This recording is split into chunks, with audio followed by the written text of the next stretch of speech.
We need to talk about the Chaplain Corps in the military, specifically the Army, because this week, apparently having fixed all the other problems in the military, Defense Secretary or War Secretary or the guy who claims he's no longer an alcoholic, Pete Hegseth, he decided to go after chaplains in the military. And at first glance, I'm like, that sounds great because they have their problems. But no, he's worried that the chaplains in the military are too woke, so he's gonna fix it. And to make sense, I'm gonna show you a video of what Hegseth said. But to make sense of what he's doing, I need to share with you three things that you got to know um, to make sense of all this. The first is that back in August of this year, the Army did this. They released a spiritual fitness guide to help soldiers strengthen their will to fight. And this is actually not a new thing. Basically, the Army released an updated 112-page spiritual fitness guide, which is meant to help soldiers develop a sense of purpose and mental resilience.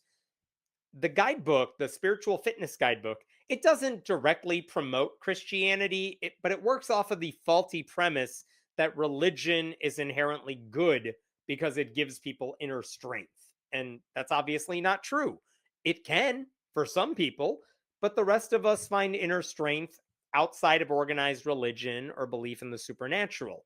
In fact, in 2011, when the Army surveyed members to assess their spiritual health, uh, atheists actually argued in 2011 that it was unfair to imply they were unfit just because they weren't religious. They had meaning and purpose to their lives, they said, even if that didn't arise from religious faith. Unfortunately, their criticism didn't really go anywhere because the Army still treats faith as a virtue. And this guide, the spiritual fitness guide, acts like spiritual strength is as important as physical and mental strength. And this is what the article in Stars and Stripes, the military outlet, said. Major General William Green Jr., Chief of Chaplains for the Army, said the service must be equipped to lead service members to success in both war and life. The guide provides field tested advice for navigating the uncertainties that may come with future large scale operations, he said. These pages are not just a culmination of shared experience, they highlight the remarkable operational effectiveness of spiritual strength, Green wrote in the guide. And look, like I just said, I have my issues with the chaplaincy arguing that religion is a virtue, at least in principle, but I get what he's saying. I don't really have a problem with that. I'm not denying that spirituality can provide inner strength and peace for certain people, but it's by no means the only way to achieve that. And if there's any consolation to what I'm saying, it's that the updated guide actually suggested exactly what I'm saying here. Look at this. This is in the guidebook right here. From an operational perspective, the soldier's source of strength fuels their purpose and will to fight. For some, the centerpiece may be God, family, community, or patriotism. For others, it may stem from a desire for personal growth, integrity, or the bonds formed with fellow soldiers in shared experiences.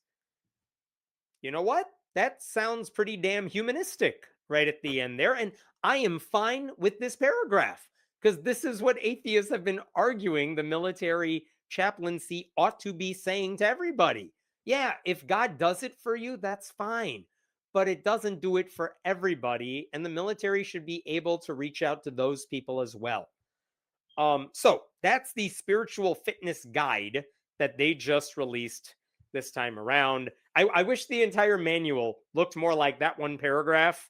Um, but whatever, that's the guide for you. It's hardly the biggest problem in the military, but that is indicative of how the US military treats religion. Green, the chief of chaplains in the Army, said that this is the effectiveness of spiritual strength. Okay, second thing I got to tell you to make sense of what Hegseth just did. The second thing you got to know is that the Chaplain Corps, all the chaplains in the US military, they exclude, by definition, humanists, and atheists, even if they have all the necessary qualifications. Like the military has a diverse coalition of chaplains who are meant to provide spiritual nourishment for soldiers who seek them out. But those chaplains are, according to the Secular Coalition for America, not that long. I want to show you this. This is what the Secular Coalition for America says on their website regarding the Chaplain Corps. Humanist chaplains are trained and ready to serve, but the armed forces continues to ignore the needs of non-theists in uniform. Because guess what? There are atheists in foxholes. Meanwhile, the 5,000 chaplains serving in the Chaplain Corps are not adequately trained to ensure that non-theist service members are receiving the support they need. And that is an important point. Like, plenty of humanists have chaplain credentials that are very difficult to acquire, just like the religious people in those positions.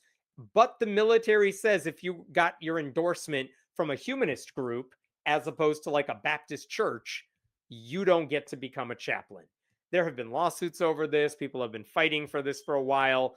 They've never fixed it. In fact, in 2013, you know how every year the House of Representatives passes like a must-pass defense bill? I think they just did it this week, and it's like $1 trillion. But in 2013, one Democrat even offered an amendment. Look at this. The amendment says this: the Secretary of Defense shall provide for the appointment as officers in the Chaplain Corps of the Armed Forces of persons who are certified or ordained by non-theistic organizations and institutions such as humanist, ethical, culturalist, or atheist.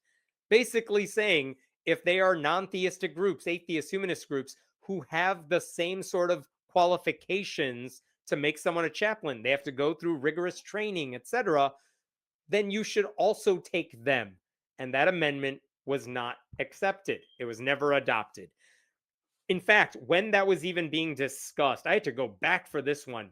In 2013, when that amendment was even being discussed, look at what one Republican said as to why we could not have atheist or humanist chaplains in the military. They don't believe anything, said Representative Mike Conaway of Texas. I can't imagine an atheist accompanying a notification team as they go into some family's home to let them have the worst news of their life. And this guy says, that's it. Your son's just worms. I mean, worm food. This Republican thought an atheist chaplain would go to some family member's house to tell them their son is dead and say, well, I guess he's worm food now. Like, no, we don't lack that compassion. That's a Republican problem. But that is a very real thing that happened 12 years ago. So that's the second thing. The military doesn't even allow non-theistic chaplains. Third thing I need to tell you is that over the past decade, since that debacle really took center stage, the military as a whole has tried to be a little more welcoming to people outside traditional religions. And one of the way they've tried to do this is they have allowed soldiers to accurately describe their beliefs. Okay. Before 2014, there were only a limited number of ways you could define your religious identity. There were a number of faith codes you could use to describe yourself. What was on that list? Muslim, Hindu, Wiccan, Jewish, Buddhist, sure. Or you could choose from like 100 different Christian denominations. But what happens if you're non-religious? Your options were atheist or no religious preference, which is so limiting. Like, I would mark down atheist, but there are people who are humanists, who are deists, who are like whatever term they want to use, but they would argue atheist is one answer to one question. But if you want to ask me what I believe, I am so much more than that. And I think there is a more accurate way to describe what my religious label is, even if it's non-religious. And so here's the thing. After 2014, the list was expanded. And this was an amazing thing. This is, again, 2014. Let me show you this press release from the ACLU. Army humanists no longer invisible. And this is written by a soldier who said, this week, however, Humanist will become an officially approved faith code. And I will finally be able to accurately identify my belief preferences on my official records. Second paragraph we've already discussed here. Until this week, we could choose between atheist or no religious preference. These codes do not reflect my actual identity as a humanist. So that was a big deal. That was a big deal for the military to do. And guess what? In 2017, they did it again. They expanded the list one more time. And check this out. This is from the American Humanist Association, which had been fighting for this. The military chaplaincy recommended changes also removed the more generic no religious preference and not applicable option in favor of more specific statements that say more about the viewpoints various non-theists actually hold, with additions like deist, no religion, humanist, no response, and others. So that is a wonderful thing. In fact, I will even click on their actual memorandum here, and you could see in this memorandum, they said, okay, we have, why are we doing this? So we can accurately track more faith and belief systems, providing more accurate demographic data for religious groups. We can enable better planning for religious support to the force and provide a better assessment of the capabilities and requirements. And you could see on this list that they have attached here, look at all the options you could choose from now for your faith group. Yes, there's a lot of variations of Christianity, but look at AH, heathen. That's a new one on the list. If you scroll down quite a way, we got other religions, right up BV is other religions. If I keep scrolling down here, some of these I've never even heard of, but apparently they are things. Druid, deism. Interesting. And I'm going to get down to the end here. These are the interesting ones. Pagan, humanist. You got some traditional ones down here. And then at the end, NO, no religious preference, has been removed. So, very interesting stuff. This is the new list. You could see right up here, that's the date these were added, March 31st, 2017. So you're Protestant, no denominational preference. That was removed that day. But what else? What did we add? No preference, no religion, none provided. So again, why are they doing this? Why did they do this in 2017? Because accuracy matters. Also, I will say, besides just getting accuracy, if you belong to one of these groups, it gives you, if you're part of a humanist, if you're a humanist in the military and you say you're a humanist, you can actually put in requests that you want to gather with your humanist colleagues, just like your Christian buddies can do. But if you're an atheist, they didn't allow for that. So these labels matter. Accuracy matters. So here's where we are at right now. The military has always treated faith like it's a net positive for good soldiers, but the language they've used has become less explicitly Christian over time. So that's nice. At the same time, they have become more open to diversity of thought, and they acknowledge, like, yeah, we're in an increasingly non-religious country. We have to expand and provide more services to people outside traditional Christian beliefs. Now, Pete Hegseth sees all this, and he's like, nope, too woke. I don't like any of it. And Hegseth, of course, is a Christian nationalist who wants to turn the military into like crusaders for Christ. This week, he posted a video on social media saying he was going to overhaul the entire Chaplain Corps because they're not religious enough for his liking. Specifically, he went after the spiritual fitness guide, and he also went after that list of faiths I just showed you because he doesn't like all the diversity that's on there. I'm going to show you a clip from his video. It's not the full video, but it's a long clip. But I want you to see exactly what he says. There are no edits here. I'm just showing you the center of his video. For about 200 years, the Chaplain Corps continued its role as the spiritual leader of our service members, serving our men and women in times of hardship and ministering to their souls. But sadly, as part of the ongoing war on warriors, In recent decades, its role has been degraded. In an atmosphere of political correctness and secular humanism, chaplains have been minimized, viewed by many as therapists instead of ministers. Faith and virtue were traded for self-help and self-care. If you need proof, just look at the current Army Spiritual Fitness Guide. In well over 100 pages, it mentions God one time. That's it. It mentions feelings 11 times. It even mentions playfulness, whatever that is, 9 times. There's zero mention of virtue. The guide relies on New Age notions, saying that the soldier's spirit consists of consciousness, creativity, and connection.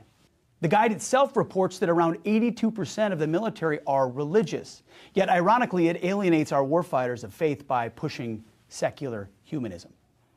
In short, it's unacceptable and unserious, so we're tossing it. I have a directive right here that I will sign today to eliminate the use of the Army Spiritual Fitness Guide effective immediately. These types of training materials have no place in the War Department. Our chaplains are chaplains, not emotional support officers, and we're going to treat them as such. That's why today, at my direction, we are also simplifying the faith and belief coding system. In recent years, it ballooned to over 200 overly complex faith and belief codes. An overwhelming majority of the military population only uses 6 codes. 11 are not used by anyone. So we're going to streamline it and move it to a new list of religious affiliation codes so that our chaplains can actually use it to minister better to the flock. As a commenter said, you could smell the whiskey breath from here. That video is ridiculous. I mean, to say that the role of chaplains has been degraded because of secular humanism is ridiculous, because secular humanists aren't even allowed to become military chaplains. It is a lie to claim that chaplains cannot do their jobs properly, because they've always had plenty of leeway to meet soldiers where they are at. If someone is super conservative and religious and a chaplain is the same way, they can talk about that. But in theory, a good chaplain can meet with someone who is of a different faith from them and also help those people meeting them where they are. So they're not prevented from talking about God. I don't know what the problem is. Hegseth makes it sound like the Spiritual Fitness Guide, which, by the way, you know nobody's going to read, but he makes it sound like the Spiritual Fitness Guide ties the hands of religious chaplains from doing what they think is best. There is no evidence that is going on whatsoever. And then he did like a Control F, looking for random words, like God only appears once. Who cares? It's the Chaplain Spiritual Fitness Guide. I promise you, God's all over that thing. But one of the things he called out, he's like, I found the word playfulness 9 times, but like he never offered any context into how those words were used. So I looked it up. You want to know what the Spiritual Fitness Guide says about playfulness? Here's the section on playfulness. And this is all about, I want to go back up here for a second. They are talking about creativity and what chaplains can do here. But look at this. Playfulness, as a component of creativity, embodies the spirit of exploration and joy in overcoming challenges. In a military context, playfulness is essential for soldiers, as it allows them to engage in training and problem solving in a way that feels less rigid and more dynamic. It also gives them a space to relax and enjoy life. When soldiers embrace playfulness, they not only enhance their creativity, but also solidify their understanding of life through positive experiences. And then there are examples of that. What the hell is the problem with any of that? They are not saying, you know what soldiers ought to do? They should go for recess and play on the swings. You know that's what Pete Hegseth thinks that's all about. No, the military saying, thinking out of the box and giving them things to do that let them expand their minds, that's going to serve us well in the military, which is almost certainly true. I believe that, right? That is not woke. So while we're at it, Pete Hegseth also said, like, there's a section of consciousness, creativity, and connection. And he said that was basically New Age bullshit. And I have no problem getting rid of New Age bullshit.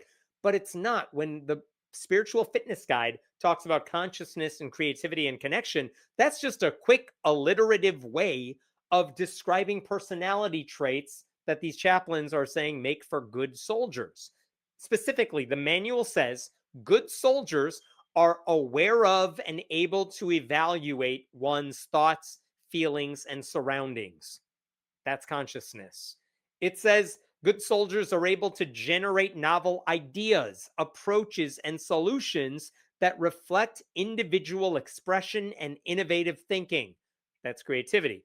And they are capable, good soldiers are capable of building bridges with the people around them. And that's connection. That's it. That's what the 3 C's are all about. But Hegseth, knowing full well that MAGA loyalists cannot read, he just wants to do away with all of that. There is a writer for an outlet called Baptist News. His name is Rick Pidcock, and he does wonderful work. But one of the things he wrote in there, and I wanted to share this with you here.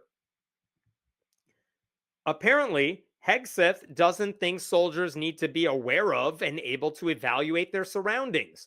He also doesn't seem to think soldiers need to be healed, because healing and awareness equate to secular humanism in his mind. Fair point. I mean, Hegseth doesn't understand what the military's doing, but he thinks he knows better than the people who do this all the time. And then he says, what does Hegseth think these thousands of military chaplains are doing then? As usual, he seems to think they are all woke. The other thing that Pidcock said here that I want to share with you. What Hegseth seems to ignore is that the U.S. military already has a robust chaplaincy program that serves the needs of service members of all faiths or no faith. Not really to no faith, but okay. Evangelical groups such as the Southern Baptist Convention are significantly represented in that corps. And that is true. Like, certain religious Christian denominations are overrepresented in the chaplaincy. That is not the case for non-religious chaplains, because they're not allowed in the corps. One of the other things Hegseth said in that video is that 82% of the military is religious, which makes you wonder, okay, well, what about the other 18%? Do they deserve anything here? Should they get support as well? But then he falsely claimed that those 82% are being alienated because of some non-existent push towards secular humanism that just isn't there. I don't know what he's talking about. Hegseth said he's going to streamline that list of military religious affiliation codes. And he said that would help it would help chaplains minister better to the flock. How? How would having less specific information help anybody? If anything, that's only going to make their jobs harder. Like, Republicans want to eliminate an expansion of religious codes that took over a decade for them to approve in the first place, because apparently they can't handle complexity of thought. As if, like, if you have one code that just says Christian, we should be good, right? Because Christians are all basically the same. And of course, Christians who are practicing believers will tell you, no, like, Methodists are different from Lutherans. White evangelicals are different from mainline Protestants who go to an African American church. You know what I mean? We get that when it comes to Christianity, even if Hegseth doesn't. But what Hegseth doesn't understand is that even in other religious faiths and even among non-religious people, labels matter, and they are more defining of who you are depending on what you use. I use the word atheist. Other people use different words. I don't care what you use. But Hegseth is like, we don't need that much. Why make it easier for people to identify themselves? It is just stupidity for the sake of it. Hegseth doesn't understand the military. He doesn't understand military culture. He refuses to listen to the people who have devoted their lives to the military. So his only solution to everything is, let me destroy what you have helped to create. The smart thing to do here would be, let me defer to the experts in this subject, which would be the Chaplain Corps. And he's not doing that either. He's like, I'm smarter than all of you. Like, it's this unearned arrogance that defines everything that's wrong with this Republican administration. Now, in response to Hegseth's video, the American Humanist Association, which has been battling a lot of these issues I've been talking about with the military, This is what they said as a response to all this. Hegseth's broadside against the Army Spiritual Fitness Guide, including putting scare quotes around faith traditions he doesn't recognize or value, is an attack against any member of the military who doesn't practice his form of conservative Christianity. Hegseth tries to hide this by attacking secular humanism, but the irony is that despite the fact that certified humanist chaplains serve Americans every day in hospitals, prisons, and college campuses across the country, they're not allowed to serve in the military. Every single member of our military, regardless of their religious beliefs, deserves access to a chaplain who will support their well-being.